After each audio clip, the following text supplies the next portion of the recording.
नमस्कार। सर्वेषां मंगलम भवतु। आज हम लोग नया विषय शुरू करते हैं, किरातार्जुनीयम। विश्वविद्यालय के द्वारा स्नातक प्रथम वर्ष के पाठ्यक्रम में किरातार्जुनीयम का प्रथम सर्ग रखा गया है। कल हम लोग श्रीमद् भगवद गीता का पूरा सिलेबस कर चुके हैं और आज से हम महाकवि भारवी कृत किरातार्जुनीयम का पारायण प्रारंभ करेंगे। महाकवि भारवी संस्कृत साहित्य के एक बहुत बड़े कवि हुए हैं। इनकी एकमात्र रचना किरातार्जुनीयम है और वो रचना इतनी विशिष्ट है कि उसको संस्कृत साहित्य के बृहत्त्रयी में प्रथम स्थान दिया गया है। संस्कृत साहित्य में बृहत्त्रयी में 3 महाकाव्यों की गणना होती है, जिसमें कि प्रथम स्थान किरातार्जुनीयम का है और द्वितीय स्थान है शिशुपाल वधम का तथा तृतीय स्थान नैषधीय चरितम का है। ये 3 महाकाव्य हैं जिनको बृहत्त्रयी में परिगणित किया गया है। किरातार्जुनीयम इसमें प्रथम शीर्ष पर है और किरातार्जुनीयम का प्रथम सर्ग हमारे पाठ्यक्रम में है। उसका आज से हम लोग स्वाध्याय करेंगे। महाकवि भारवी के बारे में कुछ तथ्य जानकारी के लिए हम लोग यहाँ पर चर्चा कर लें। इनका समय क्या है? महाकवि भारवी का विभिन्न तर्कों और प्रमाणों के आधार पर महाकवि भारवी का जो समय निर्धारित किया गया है वो 555 ईस्वी से लेकर 625 ईस्वी के मध्य का है। अब इसके डिटेल में हम लोग यहाँ नहीं जाएंगे।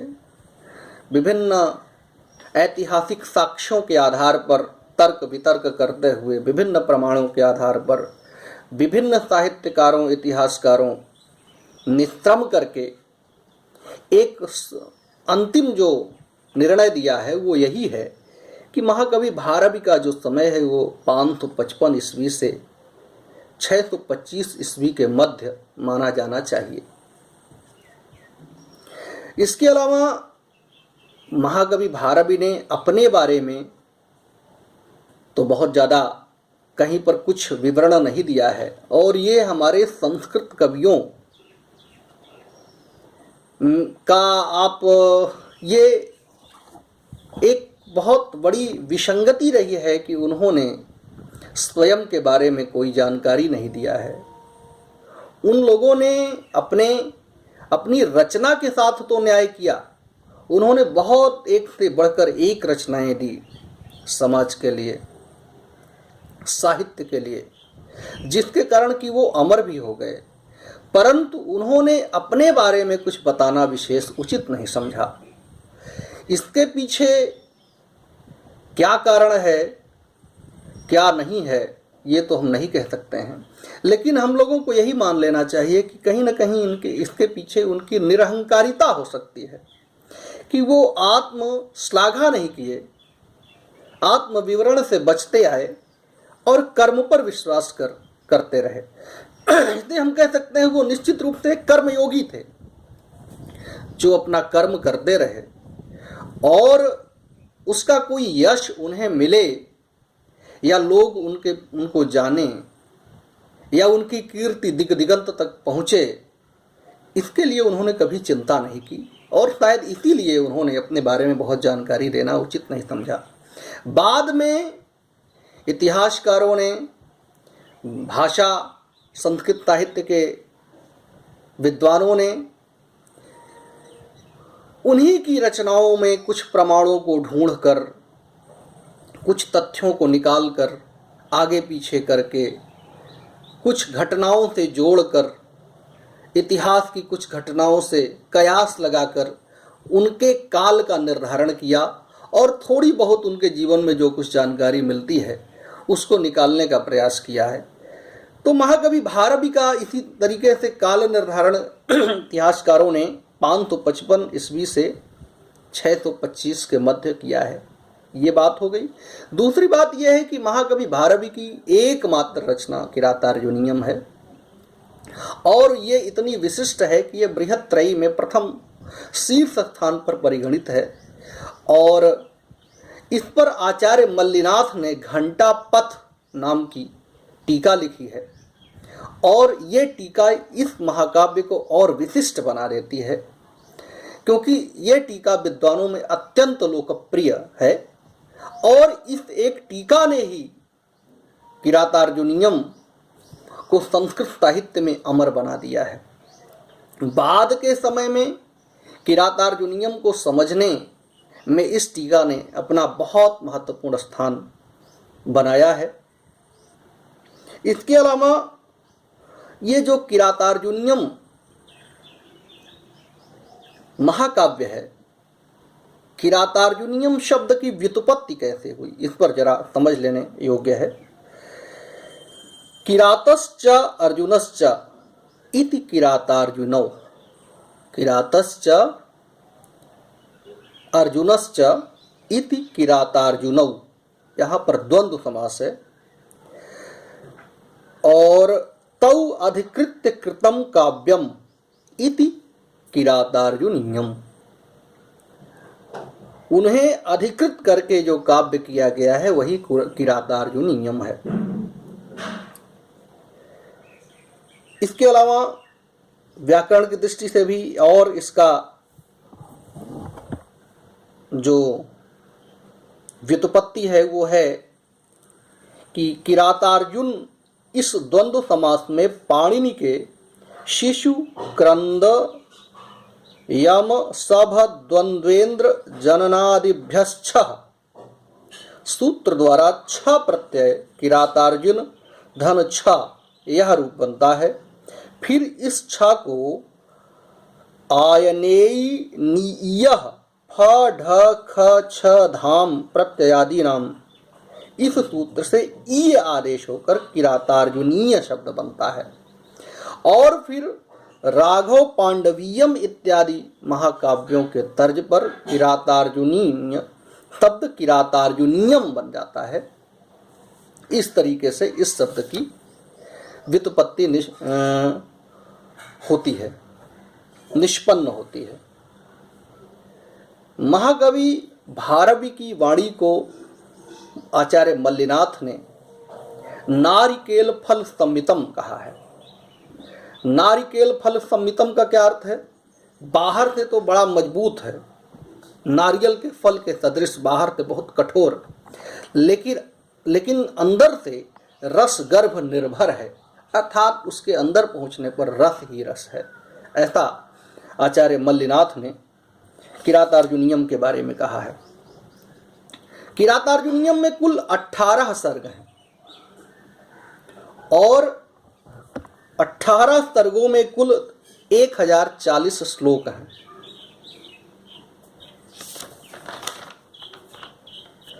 किरातार्जुनीयम का जो मुख्य रस है वो वीर रस है और श्रृंगार आदि रस इसमें सहायक रस हैं। तो ये कुछ मोटी मोटी जानकारी किरातार्जुनीयम के बारे में है। और इसके अतिरिक्त किरातार्जुनीयम महाकाव्य का प्रथम सर्ग हमारे पाठ्यक्रम में है। प्रथम सर्ग को ही हमें पढ़ना है। दरअसल ये किरातार्जुनीयम महाकाव्य महाभारत के वन पर्व की एक छोटी घटना को आधार बनाकर लिखा गया है। पूरा महाकाव्य वन पर्व की एक घटना पर आधारित है। 18 सर्ग का ये महाकाव्य वन पर्व की, महाभारत के वन पर्व की एक घटना पर आधारित है। और बहुत बड़ी घटना, बहुत बड़ी कहानी नहीं है वो कहानी बहुत छोटी है। उसके बारे में अभी हम लोग चर्चा करेंगे। तो प्रथम सर्ग केवल हमें पढ़ना है और प्रथम सर्ग में कुल जो श्लोकों की संख्या है वो कहीं कहीं 46 या कहीं 47 इस तरीके से मिलती है। कुल 46 श्लोक प्रथम सर्ग में हैं और हमारे पाठ्यक्रम में केवल इतना ही है, इतने का ही हमें अध्ययन करना है। तो किरातार्जुनीयम जो महाकाव्य लिखा गया है वो किरात वेशधारी भगवान शंकर और अर्जुन इन दोनों के मध्य घूमती हुई ये कहानी है। जब पांडव हस्तिनापुर में दुर्योधन से द्युत क्रीड़ा में सब कुछ हार बैठे थे और कुछ जब उनके पास कुछ नहीं रह गया था और एट लास्ट 12 वर्ष का वनवास और 1 वर्ष का अज्ञातवास भी वो हार गए और उनको इस शर्त के मुताबिक 12 साल के लिए जंगलों में भटकना पड़ा। उसी दरमियान जब पांडवों को यह एहसास हो गया कि अब बिना युद्ध के दुर्योधन हमें कुछ नहीं देगा, ऐसी स्थिति में वो युद्ध की तैयारियां करने लगे और उन्हीं तैयारियों के परिप्रेक्ष्य में अर्जुन को दिव्यास्त्रों की प्राप्ति के लिए तपस्या का सहारा लेना पड़ा और वो एकांत में जाकर, नितांत एकांत में जाकर जंगलों में तपस्या करने लगे और उन्होंने बहुत भयंकर तपस्या किया जिससे कि इंद्रादि देवता भी थर्रा उठे और इंद्र को लगा कि कहीं ये इंद्रासन ही तो नहीं मांग लेगा। तो इंद्र स्वयं प्रकट हुए और जब अर्जुन की इच्छा जाने तब इंद्र ने कहा कि आप जो है भगवान शंकर की तपस्या करिए और भगवान शंकर को प्रसन्न करके उनसे पाशुपत अस्त्र लीजिए। फिर अर्जुन तपस्या प्रारंभ करता है और भगवान शंकर पर प्रसन्न होते हैं। भगवान शंकर इसके पहले की एक दानव अर्जुन की तपस्या को भंग करने के लिए और अर्जुन को नष्ट करने के लिए एक शूकर वेश में आता है और अर्जुन पर आक्रमण करने के लिए उद्यत होता है। उसी समय भगवान शंकर किरात वेश में आते हैं और अपने बाण का प्रहार उसके ऊपर करते हैं। इधर अर्जुन भी उसे देख लेता है और वो भी अपने बाण का प्रहार करता है। दोनों बाण एक साथ जाकर उस शूकर पर लगते हैं और वो शूकर वहीं पर, शूकर वेशधारी दानव वहीं पर मृत हो जाता है। फिर क्या होता है कि किरात के उधर जो किरात वेशधारी भगवान शंकर हैं उनके अनुचर और इधर अर्जुन के अनुचर आपस में भिड़ जाते हैं कि ये हमारे बाण से मरा, वो कहते हैं ये हमारे बाण से मरा। फिर जो यहाँ पर ऐसी स्थिति आ जाती है कि बात से जब बात नहीं बनती है, सुलझती, तब युद्ध के लिए दोनों तैयार हो जाते हैं और किरात वेशधारी भगवान शंकर और अर्जुन में भयंकर युद्ध होता है। दोनों एक दूसरे से परास्त नहीं होते हैं। अंत में किरात वेशधारी भगवान शंकर जब भारी पड़ने लगते हैं तब अर्जुन को लगता है कि आखिर कौन हमें इस तरीके से पराजित कर सकता है। आचार्य द्रोण और भीष्म पितामह, इसके अतिरिक्त इस धरती पर और कौन है जो ऐसा कर सकता है। भगवान शंकर ना हो भगवान शंकर ही कहीं तो किरात के वेश में नहीं आए हैं। उसी समय फिर वो जाकर शरणागत हो जाता है किरात के सामने और कहता है कि आप भगवान शंकर ही हैं, अब अपने आप स्वरूप में आइए और हमें दर्शन दीजिए। और तभी प्रसन्न होकर भगवान शंकर अपने वेश में आ जाते हैं और अर्जुन को दर्शन देते हैं तथा पाशुपत अस्त्र अर्जुन को प्रदान करते हैं। इस तरीके से ये पूरा कथानक इतना ही है। इस छोटे से कथानक को महाकवि ने अपनी अद्वितीय प्रतिभा से 18 सर्गों में निबद्ध किया है। और इस पूरे महाकाव्य में यत्र तत्र सर्वत्र अत्यंत वैदुष्य का दिग्दर्शन होता है और एक से बढ़कर एक अलंकारों का प्रयोग, और जो छंद है वो तो प्रायः वंशस्थ ही है, लेकिन अनेक अलंकारों का प्रयोग है। वीर रस, श्रृंगार रस और शांत रस इत्यादि रस का भी बहुत सुंदर और मार्मिक प्रयोग महाकवि ने किया है, और इस एक रचना से वो संस्कृत साहित्य में अमर हो गए। तो महाकवि भारवी की ये अमर रचना किरातार्जुनीयम है, और इस किरातार्जुनीयम महाकाव्य का प्रथम सर्ग हमारे पाठ्यक्रम में है। आज से हम लोग उसी का पारायण करेंगे, स्वाध्याय करेंगे। तो आप लोग ग्रंथ खोल लीजिए, किरातार्जुनीयम महाकाव्य आप लोग खोलिए और इसका प्रथम सर्ग देखिए। प्रथम सर्ग में प्रथम श्लोक देखिए।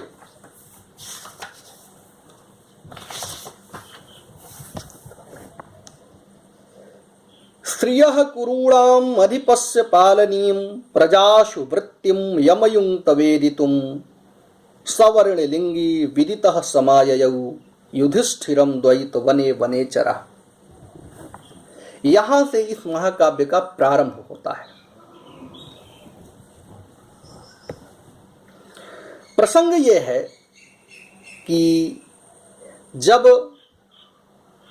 युधिष्ठिर सब कुछ हार कर 12 वर्ष का वनवास कर रहे होते हैं, उसी समय युधिष्ठिर को एक जिज्ञासा होती है कि आखिर दुर्योधन अपना राजपाट कैसे चला रहा होगा, उसके राज्य में प्रजा कैसी होगी, प्रजा सुखी होगी कि दुखी होगी, उसकी नीतियां कैसी होंगी प्रजा विषयक, लोग उसके प्रति कैसा सोचते होंगे, और दुर्योधन का अपनी प्रजा से कैसा व्यवहार होता होगा, अपने गुरुजनों से कैसा व्यवहार करता होगा, अपने मित्रों के प्रति कैसा व्यवहार करता होगा, अपने भृत्यों के प्रति कैसा व्यवहार करता होगा, इत्यादि जो उनके अंदर जिज्ञासा थी, इसको जानने के लिए उन्होंने एक गुप्तचर हस्तिनापुर भेजा। वो गुप्तचर वहीं का जंगल में उनका एक मित्र था किरात वनेचर, उसी को गुप्तचर के रूप में उन्होंने हस्तिनापुर भेजा था कि जाओ पता लगा के आओ कि आखिर दुर्योधन कैसे सब कुछ कर रहा है इस समय। तो वो वनेचर जाता है हस्तिनापुर और बड़ी बारीकी से दुर्योधन के समस्त कार्यों का, उसके नीतियों का निरीक्षण करता है, देखता है, समझता है, और उसके पश्चात सारी जानकारी लेकर वो पुनः युधिष्ठिर के पास आता है। उस समय युधिष्ठिर द्वैत वन में निवास कर रहे होते हैं। तो उस द्वैत वन में वो वनेचर हस्तिनापुर से सारी जानकारी लेकर युधिष्ठिर के पास आता है, और प्रथम श्लोक में वही बात कही गई है। फिर से देखिए आप लोग। श्रियः कुरूणाम् अधिपस्य पालनीं प्रजाशु वृत्तिं यमयुं तवेदितुं सवर्णलिंगी विदितः समाययौ युधिष्ठिरं द्वैत वने वनेचरः। वंशस्थ छंद में श्लोक है ये, और सबसे पहले इसका अन्वय करिए आप लोग। अन्वय के बाद हिंदी अनुवाद होगा। कुरूणाम अधिपस्य स्त्रियः। कुरूणाम कहाँ है देखिए, प्रथम चरण में द्वितीय शब्द है कुरूणाम। तो कुरूणाम अधिपस्य स्त्रियः, जैसे जैसे जिन जिन शब्दों का मैं उच्चारण करूं उन शब्दों पर आप उंगली रखते जाइएगा। श्लोक में कहाँ पर वो शब्द है। फिर से देखिए, कुरूणाम अधिपस्य स्त्रियः पालनीं प्रजासु वृत्तिं वेदितुं यम अयुङ्क्त वर्णलिङ्गी सः वनेचरः विदितः द्वैतवने युधिष्ठिरं समाययौ। ये श्लोक का अन्वय हो गया।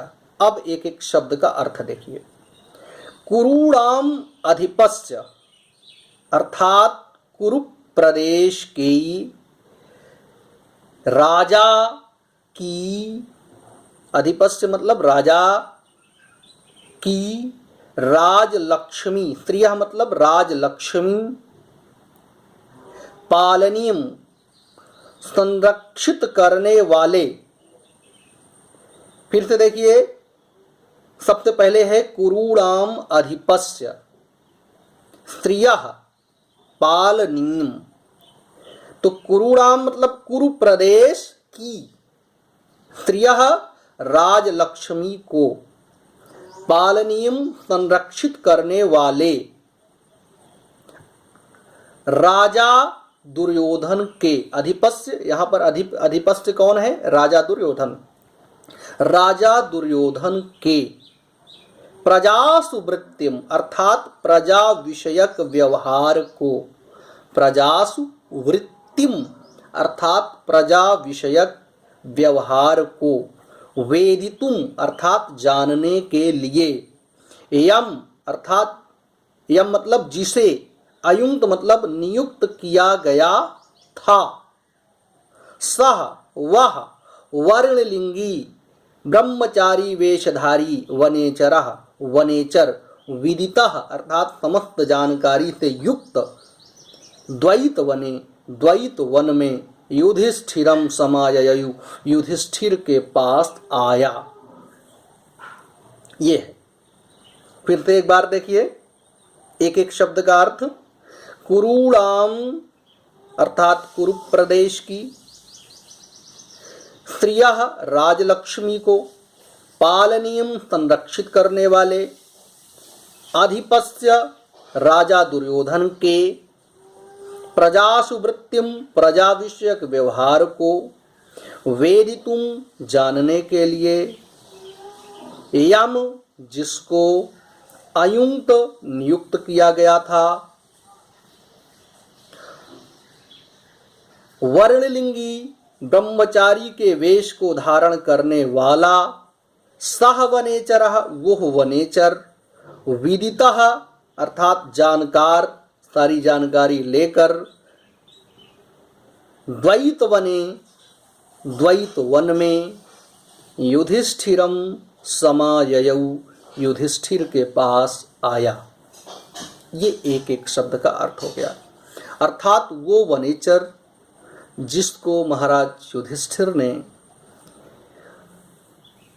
हस्तिनापुर में गुप्तचर के रूप में भेजा था और दुर्योधन की सारी नीतियों को जानने के लिए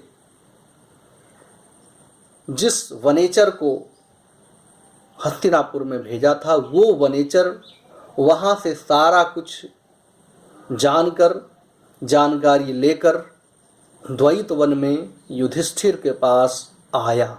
ये हुआ प्रथम श्लोक का अर्थ।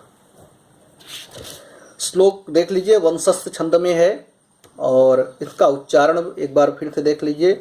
स्त्रियः कुरूणाम अधिपस्य पालनीं प्रजासु वृत्तिं यमयुंक्त वेदितुं सवर्णलिंगी विदितः समाययौ युधिष्ठिरं द्वैतवने वनेचरः।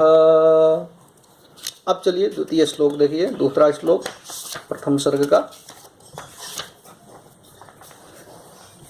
दूसरे श्लोक में द्वैत वन से आकर वह वनेचर, द्वैत वन में आकर वह वनेचर सर्वप्रथम महाराज युधिष्ठिर को प्रणाम करता है। फिर दुर्योधन के प्रजा विषयक व्यवहार को बताने की भूमिका बनाता है। क्या है? कृत प्रणामस्य मही भुजे जिताम सपत्नेन निवेदयिष्यतः न विव्यथे तस्य मनो न हि प्रियं प्रवक्तुमिच्छन्ति मृषा हितैषिणः। फिर से एक बार देखिए, कृत प्रणामस्य महीभुजे जितां सपत्नेन निवेदयिष्यतः न विव्यथे तस्य मनो न हि प्रियं प्रवक्तुमिच्छन्ति मृषा हितैषिणः। अब अन्वय देखिए, एक एक शब्द का अलग अलग करिए।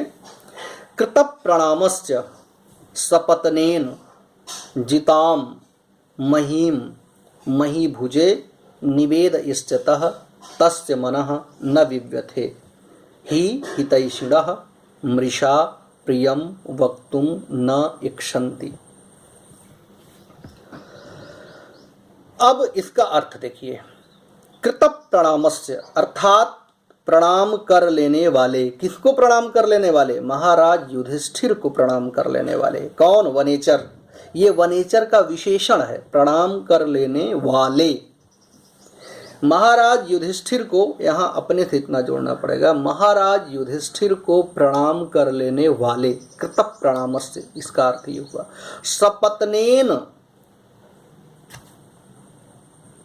शत्रु के द्वारा, सपत्नेन मतलब शत्रु के द्वारा, जिताम महीम जीती गई पृथ्वी को,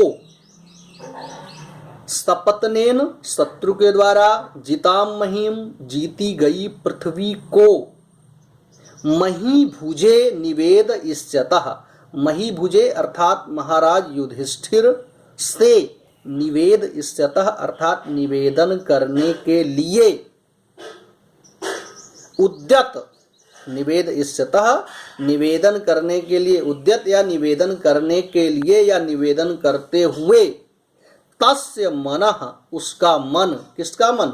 वनेचरस्य मनः, वनेचर का मन, न विव्यथे अर्थात व्यथित नहीं हुआ। शत्रु के द्वारा जीती गई पृथ्वी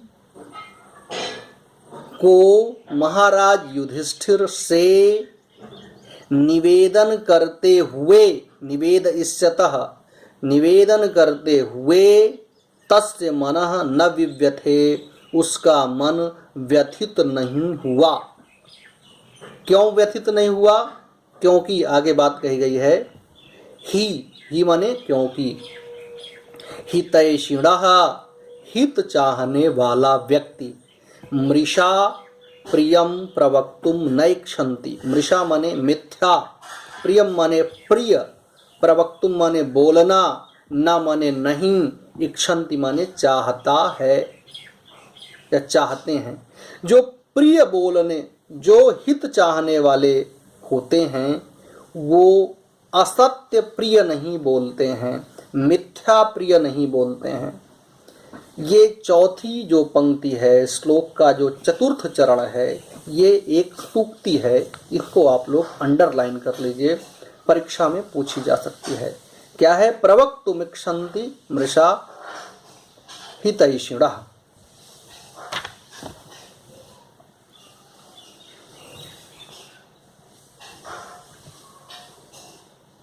फिर से देखिए, इसका मतलब है न विव्यथे तस्य मनो न हि प्रियम प्रवक्तुमिच्छन्ति मृषा हितैषिणः। हितैषिणः जो हितैषी हैं वो मृषा प्रियम प्रवक्तुम नैक्षन्ति, प्रियम प्रवक्तुमिच्छन्ति मृषा हितैषिणः। अर्थात जो हित चाहने वाला व्यक्ति है वो बहुत प्रिय बोलने के लिए झूठ नहीं बोलता, या कोई ऐसी बात नहीं बोल देता जो असत्य हो लेकिन प्रिय लगने वाली हो, जो प्रिय लगने वाली हो लेकिन असत्य हो, ऐसी बात हितैषी व्यक्ति नहीं बोलता है। इसलिए वनेचर का मन व्यथित नहीं हुआ महाराज के समक्ष दुर्योधन का हाल बताने के लिए, क्योंकि दुर्योधन ने